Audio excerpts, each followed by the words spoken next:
So, my solution that I'm proposing to you today, knowing that there can be all these different underlying causes, is changing the diet, taking different supplements that help repair the digestive system, and in many cases, testing to identify the underlying issue. And sometimes you want to do the testing first. It kind of depends on the person's history. Someone that I'm just meeting who hasn't tried a lot of interventions is just interested in overcoming stomach issues naturally. Well, we might just try diet change. And depending on how they do with that, we might do supplements.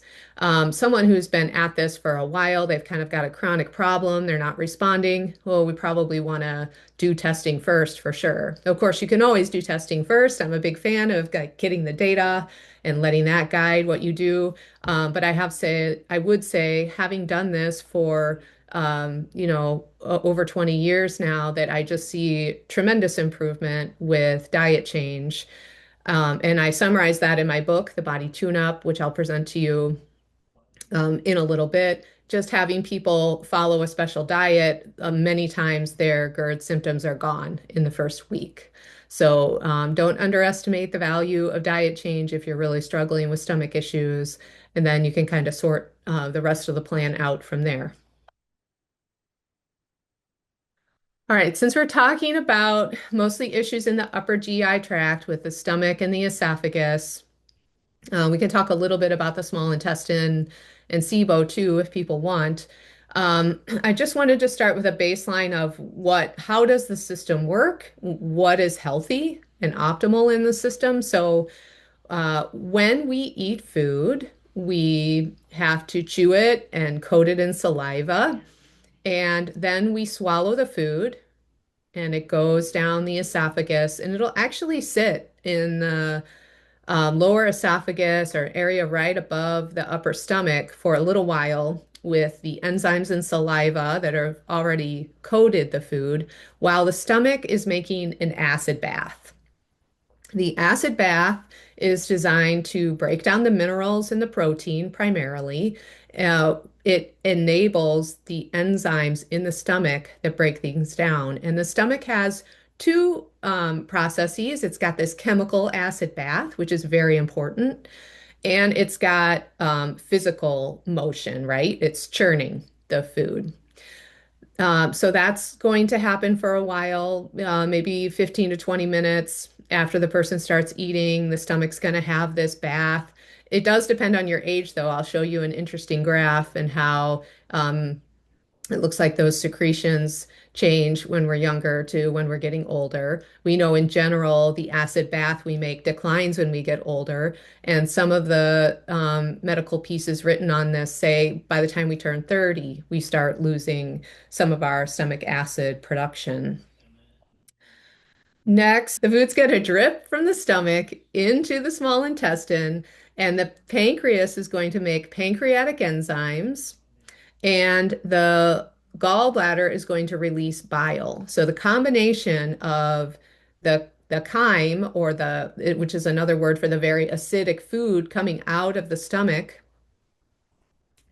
and the bile from the gallbladder and the pancreatic enzymes is going to be like pop and sizzle, like a really strong chemical reaction to extract those nutrients from your food. And the body and the nervous system are sensing, what you ate at this point and kind of making the proper recipe of secretions to extract things. And then this food is going to continue to make its way through the small intestine, where essentially most of the nutrients are getting absorbed across the small intestine lining. And then the food will make its way to the large intestine or the colon, where there's a lot of gut biome present, which will continue to make beneficial byproducts, butyrates, which are short chain fatty acids that are really good for many of the body systems. And the body's going to make a stool, and eventually that stool will move out. So that's, in a nutshell, the digestive process. So you've got to have healthy secretions. You've got to have healthy saliva production. You've got to be hydrated for that. You've got to be relaxed enough to be able to make all these secretions and get the signaling from your nervous system to your gut. and to swallow properly, right? That all of that is important too. You've got to have healthy stomach acid, you've got to have healthy enzymes, you've got to have healthy bioflow, you've got to have a healthy pH created by those secretions and a healthy gut biome in the different sections of the gut and a healthy gut lining. So the gut lining is a single cell layer that goes from the mouth to the anus. And it is possible for this lining to become very inflamed and very aggravated. And sometimes when people have stomach issues, they're so sensitive they can't even handle water and things. And that it, or, they're very particular about different foods bothering them. That is a sign they really need to work on the gut lining. You're not always going to have symptoms that you need to work on the gut lining, though, and that's why I often look at tests for people so that I can test and see how the gut lining is. And we'll talk more about that. You also need to have adequate protein and minerals in your diet. Zinc is very important as an example of a mineral. There are studies showing that zinc is related to stomach issues, and if you don't have enough zinc, then you won't be able to make enough healthy stomach acid. So it's kind of like a chicken or the egg. Like once someone has a digestive issue, they might not really be absorbing nutrients, and then they might not really be digesting well, and they're sort of caught. So it's really important to have the right diet for you. And for many people, especially people with sensitive digestion, that might be very different than the norm, than the normal diet. And so it's kind of up to you to find your way, work with a practitioner like myself to help you find the optimal diet that's going to help optimize your systems. Here's a picture of leaky gut. Uh, Thought it might help for you to see it. So here's the single cell layer. And when the body is aggravated, the gut lining is aggravated, these tight junctions will break apart, and food and other things that should be filtered out that you don't want to be absorbing from your gut are not getting filtered out properly. And that causes a lot of inflammation. And scientists are now thinking that leaky gut is the root of all autoimmune disease and many other diseases that stem from that. And the reason for that is that if you're not properly filtering out toxins, foods, different bugs and things in the environment, then that's going to make its way into the bloodstream without any filtering. And your immune system, which sits right under the gut lining, most of our immune cells are under the gut lining, is going to react very strongly. And this might not even feel like a digestive issue to someone, but this inflammatory response of the body reacting to these unfiltered things coming through can have a lot of consequences. Like I said, autoimmunity, cancer, many mood disorders are now there's, I mean, if you just look across medicine, many different diagnoses are now being linked to intestinal permeability and leaky gut. And a lot of different things can cause this, just aging, different life events like pregnancy, changes in hormones, alcohol, medications, extreme stress. All of these things can bring on leaky gut. Just getting food poisoning, for example, can be a trigger for leaky gut. So it's becoming better studied and can be an important piece, especially if someone has a pretty sensitive digestive system. They've kind of got this nagging digestive issue that's not going away. I always, thinking about, well, let's make sure we're considering the gut lining. The first step is going to be change your diet. So, like I said, I wrote a book. It's called The Body Tune-Up. The emphasis is on high protein foods, lots of vegetables, and replacing high carbohydrate foods with vegetables. I would say that is very key for anyone suffering with a stomach issue is what carbs are you eating and how can you reduce them and what can you eat instead? And this is supported by a meta-analysis that was published in 2024. And what they found was that low carb diets showed the most significant improvement in GERD, which is gastroesophageal reflux disease. So basically, if you have acid reflux and have the diagnoses for it. So this is interesting. You might wonder, well, why does it matter? I typically think of GERD as being caused by, coffee or spicy food. What's this low carb thing?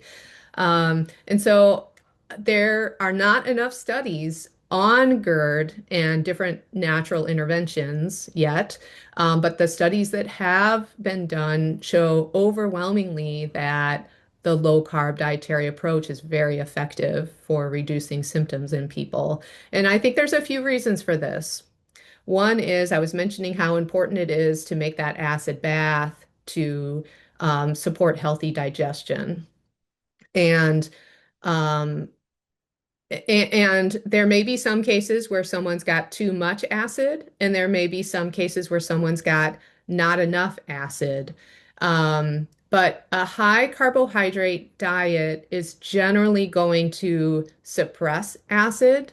Um, and so I think that's one way that this is an effective intervention for people with GERD. They're going to have healthier, more natural secretions when they eat low carb. Also, when you eat low carb, you reduce the inflammatory signaling in your body and in your digestive system. So things are just going to be less inflamed. Also, when you eat a low carbohydrate diet, it can help with balancing your gut biome because most of the inflammatory uh, fungus or bacteria in the gut biome kind of thrive on refined carbs and sugars. And we know that a highly processed diet drives leaky gut. That's been shown in the literature. So those are my ideas for why this is showing up in scientific studies, though, we still need a lot more studies and explanation of like how this is working and studies to prove it. Here's a picture of my book. You can buy it on my website, humannaturellc.com. The book outlines a 6-week process of eating and includes recipes and a menu plan. And typically, what I do with people, and I've done this many times, and certainly it's not a one size fits all when someone comes in to see me for stomach issues, but many times, the process written in this book is very effective at eliminating their digestive problems. And I have them start with a chapter on the digestive cleanse, which is a 10-day cleanse. And you're just eating a low carb diet. It tells you what to eat and what not to eat. And like I said, gives you the recipes to tell you how to do it. And this food program vastly reduces inflammation. And so that is one of the reasons why it helps with stomach issues. It also really works with someone's natural digestive system and removes a lot of the triggers for stomach problems. So, some of the foods that we would take out would be gluten, not because I have a personal vendetta against gluten or anything. It's just gluten has a very large molecular peptide structure. And so when someone's got a lot of inflammation and a digestive system that's kind of off the rails, you better believe their system's probably reacting to gluten. Now, is every single person reacting to gluten? No, of course not. But I do find as a general strategy that eliminating gluten really helps reduce the inflammation and the symptoms for someone and helps them digest better. I have them eliminate sugar because sugar prompts a lot of insulin production, which prompts a lot of immune system involvement and inflammation and histamine production, which is only going to make a stomach issue worse. I counsel them, at least in the beginning, to avoid dairy because dairy is a large peptide structure too that can be harder on the digestive system. Um, and then corn is eliminated because corn is very similar in structure. There's a corn gluten that's a protein that's very similar to wheat and rye and barley, which are the main grains that contain gluten. Soy, again, a very large peptide structure. So a lot of times when someone's got this chronic digestive issue, eliminating soy or peanut are very helpful for the same reason. And then sometimes there's additional foods to avoid to help a really sensitive stomach. So coffee can be somewhat acidic and very abrasive to the gut lining if it's inflamed. Also, it's caffeinated, so it's working against the hydration of the body. Coffee's a diuretic, and so that can be helpful short term. And then some of these other foods I find are typically really helpful to eliminate just in the beginning while we're trying to get the person some relief. And then after many weeks, they can try to reintroduce the foods one at a time and see what they're able to tolerate. And then that helps them sort of see, well, of this very general diet that Katie gave me, which things are most important to me. And you can really only figure that out if, I mean, a lot of times I do that through interview. But many times you just need to do the elimination and then try the food again. Or you can pay for food sensitivity testing, which can also be insightful. But there's a limit to how far both the elimination diet and the food sensitivity testing can go. And so oftentimes you need kind of a combination of all these strategies to try to figure out the optimal diet. Also, a lot of the sensitivities to these foods can be overcome with time, especially if you're willing to do testing to figure out what the driving problems are for the stomach issue. And sometimes people will say, well, what about this food? I know, you think lemon juice is good, but lemon juice really bothers me. And I would say, well, if you know a food really bothers you, you should not be eating it. I would listen to your body, take the food out until we can get some more data and understand how to help. So when you're eating a low carb diet, it's very important to be eating proteins, vegetables, and healthy fats instead of breads and rice and oatmeal, whatever high carbohydrate food you're eating. So for most people, I tell them to aim for a minimum of 80 grams of protein a day. You can think of a can of tuna has 25 or 30 grams in it. So you need to have, maybe three equivalent servings of that to hit that minimum. That can be very helpful to make sure that the digestive system and the body is getting enough of the raw materials to make the digestive secretions to repair the system. It can also be important to make up those calories you're missing from the carbohydrates with fat. So healthy fats like olive oil or coconut oil, maybe eating some seeds or nuts, assuming the person's not sensitive to those. And if you're someone who's counting your macros, then I'd probably make sure your fat is coming from, maybe at least 30%, 30 to 40% of the calories might be a nice target. So it's important to think about how are you going to make a plan to get better? I would suggest thinking of concrete ways to increase proteins and fats at each meal and increasing your vegetables so you're getting 6 to 9 cups daily. And if you still want, if you're not doing like a keto diet, you're doing more of a low carb approach, then eating starchy vegetables like winter squash, pumpkin, rutabaga, turnip, beet, carrot, parsnip, all those are really good starches to have. And figure out some really easy things for you, like what's an easy snack? What are these meals that you can do without it taking a lot of time and energy? And in general, for many people, having a stomach problem is sort of a wake-up call. Like, I just need to take a step back and think about taking care of myself and what are the things I need to do holistically. And think about how are you going to replace some old habits with new ones? If you like drinking soda or, you like having a cookie, what can you do instead when you want those? So I don't mean to sound really basic, but in the end, you being successful comes down to you having a plan and you sticking to it and being accountable to the plan. Uh, and you can do it, but it does take some time. And I love doing that with people. I love sitting down and just helping them figure out the plan and then following through on it. And every fall, I teach a workshop where we go through the body tune-up food program in a group. And so if you're someone who really needs that group support or really appreciates that group support, that can be a nice opportunity. And stay tuned for that because that happens every year.